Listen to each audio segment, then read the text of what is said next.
Eating a zero carb diet sounds extremely difficult and restrictive, right? Well, in my experience, it's much easier than sticking to a low carb diet. Let's talk about why. Hi, I'm Jen. If you're new here, I'm delighted to meet you. I'm a doctor of physical therapy, and I can help you achieve abundant health on a carnivore diet. I've been carnivore for a little over a year, but I was keto and low carb for several years before that. Some days, sticking to my low carb diet wasn't all that hard. Other days, it was the greatest struggle of my life. And plenty of days, I'd cheat, go off the rails, and eat all the carbs in sight until I was sick. That simply doesn't happen anymore now that I essentially don't eat any carbs. I've put a lot of thought into why a zero carb diet is so much better of a fit for me, and this is what I've come up with. Number one, no more sweet cravings. When I was low carb, I still included some sweet things in my diet, such as the occasional diet soda, berries, flavored yogurt, chewing gum, and of course, the keto treats.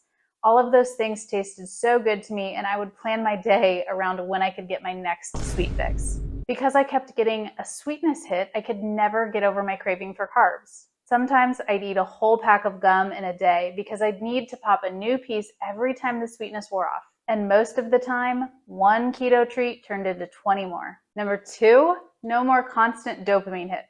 When you eat carbs, especially processed carbs, your brain gets flooded with dopamine, which is the feel-good chemical. The brain's reaction to sugar is similar to that of drugs like heroin and cocaine.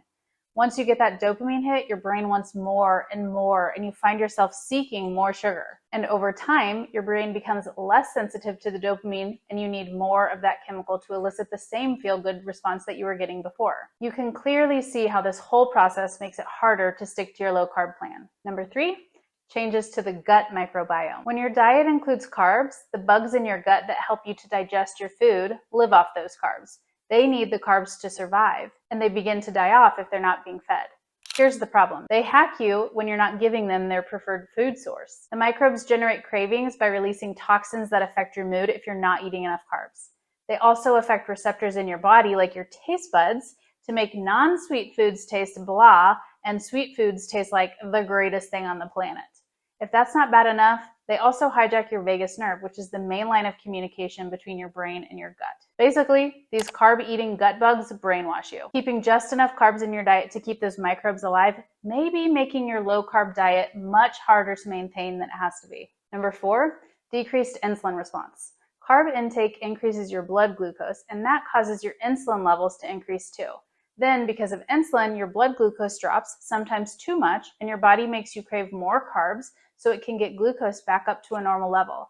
It's a roller coaster of ups and downs with glucose and insulin. Another problem specifically with low-carb diets is that artificial sweeteners that are in most low-carb treats, they shouldn't technically increase your blood glucose, but they do result in an insulin release. When you eat or drink something sweet, even if it's not real sugar, your body mistakes the sweet taste for glucose, and your pancreas releases insulin in preparation for the blood sugar rise. Like I said, it's a freaking roller coaster. Number five, low energy due to changes in your metabolic fuel source. If you eat carbs, then your blood glucose increases pretty immediately afterward.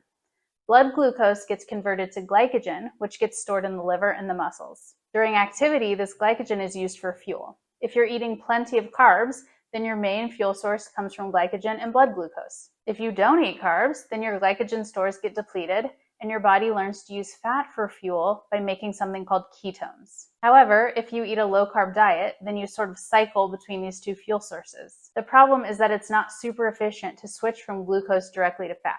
It takes some time to become adapted.